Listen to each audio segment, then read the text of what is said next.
Ladies and gentlemen, welcome to today's session on an introduction to copywriting.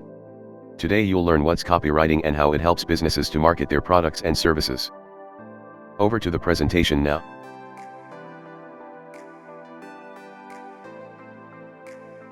There are many definitions of copywriting.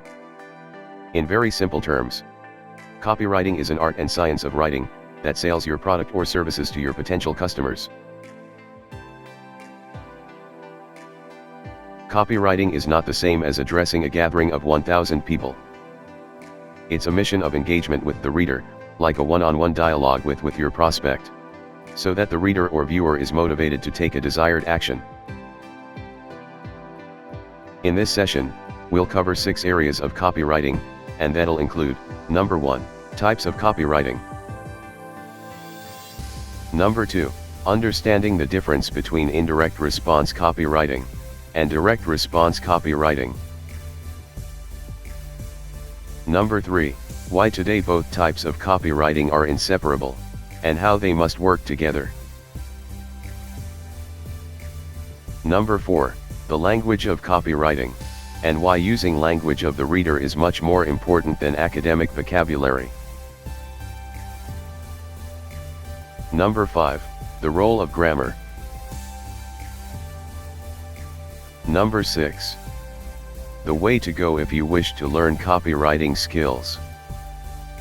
And number 7, I'll give you some resources that you can use to experience the amazing power of copywriting. Ladies and gentlemen, now let's take a look at the main 2 categories of copywriting.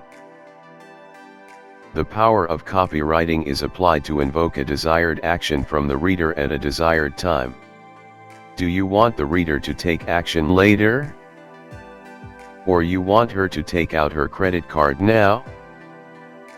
Depending on the desired outcome, there are 2 broad categories: the indirect response copywriting and direct response copywriting. The outcome of a copywriting process is called a copy. In today's time, people don't easily trust an advertiser. The primary objective of an indirect copy is to make the reader aware first, and then invoke a certain amount of trust to make her comfortable before taking a decision to buy. Now, let's see some examples of indirect response copywriting. The TV ads that we see every day. The printed trade journals. Blog articles. Non-fiction books. And press release, to name a few. Those indirect response copies engage the prospective customers, once they become aware of the subject or offer. In marketing parlance, that stage is called top of the funnel, or the tofu level. At the tofu level, a client becomes aware of his or her pain points. At this point, the client becomes also aware of the available solutions. At the same time, the copy must establish your credibility, so that the client believes that you're capable of providing the solutions. The credibility is not earned using clever words, but you must be able to show social proofs, existing client testimonials, and preferably recommendation by influencing authorities in your industry. This is very important. Once a client believes and trusts that you have the capability to solve his problems, you have moved the client to the middle of the marketing funnel, or MOFU level. Then you can help him take an instant buying action by providing him direct response copies. So, we can say that the indirect response copies can create a lingering impression in the client's mind. Remember those radio jingles and TV ad slogans. The listener may not take a buying action immediately, but when she can see the product later at a supermarket, she will be drawn to the product to have a closer look. That is the power of indirect response copywriting. The action is delayed, but it leads to a buying decision later. Watch this famous TV ad of Nescafe Gold Coffee, and see how this ad touches you at the emotional level. I have provided a link to this ad below. Later, when you visit a supermarket, you see the new coffee jar on their shelf.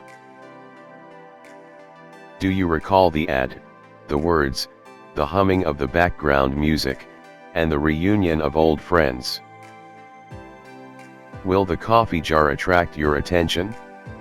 It's a normal human instinct that works at the subconscious level. A pretty powerful stuff. That television ad was an example of indirect copywriting. The buying decision is taken later, maybe after a few days, or even weeks. The purpose was to make a lingering impression in the minds of the viewers. A direct response copy, on the other hand, is much more direct. It leads the reader to a buying decision instantly, right at the very moment. Paul Hollingshead, one of the eminent modern copywriters, has defined the direct response copywriting as a writing with a specific call to action that makes people open their wallets and checkbooks, and buy. Here are a few examples of direct response copywriting, where the viewer is enticed with a few strong benefit points, and asked to take an immediate action. Lyft is a car ride-share company. Here, the ad shows you the convenience of having a car at your doorstep, anytime you call them. You can register with them right away by clicking that bright pink button and filling in some detail. This Google ad copy invites you to take a free trial of a cloud sharing platform, by clicking the link. A nice example of immediate call to action. This is a screenshot of my digital marketing agency website's homepage. Visitors to my site can pick up a free gift, by clicking the bright orange button visible on this page. This is another example. Desired action may not be limited to a buying decision. Here are some typical examples of actions that a direct response copy can invoke. Those can be downloading a free report in exchange for email ID, watching a video, like a social page, or booking a free consultation. An indirect response copy and a direct response copy can run in a planned sequence. Here is an example. Coca-Cola first runs a 2-week print ad, featuring some polar bears having a feast, as an indirect copywriting campaign. After 2 weeks, they run a newspaper ad, along with a coupon offering a free can to the reader who buys 2 of those cans. Copywriters use a different kind of language than academic or essay writers. As I mentioned earlier, it is the language of one-to-one communication. Informal, easy to understand, simple vocabulary, and no jargons. The purpose is to inspire a call to action, while keeping only the reader in mind. David Ogilvy, the legendary copywriter, said something very interesting about sanctity of grammar in copywriting. He said, "I don't know the rules of grammar. If you want to persuade people to do something or buy something, it seems to me, you should use their language." A deep and thoughtful advice. Copywriting skills are having a decent demand in the market. Average salary of copywriters is around $45,000 per year. Freelance copywriters earn anything between $12,000 at entry level, and some super skilled copywriters earn even around $2 million per year. If you want to start a career in copywriting, here is a simple way to go. First of all, take a formal training at a reputed institution.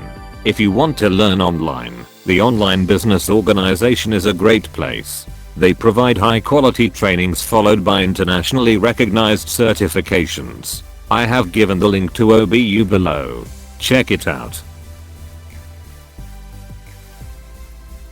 Study some books of eminent copywriters. Follow and read the blogs of some top level copywriters. Practice makes a man perfect. So practice, practice, and practice. Teaching others is the best way to improve the skills. Find people interested to become copywriters in your circle and mentor them. Then rinse and repeat these 5 steps till you achieve mastery over the subject. Before wrapping up this tutorial, I've suggested some resources that you can check out. Those will help you all along the way. I have given the links to those in the section below. If you have any questions, feel free to ask me. If you find this tutorial session useful, my effort in creating this video will be successful. Thank you very much for watching the tutorial.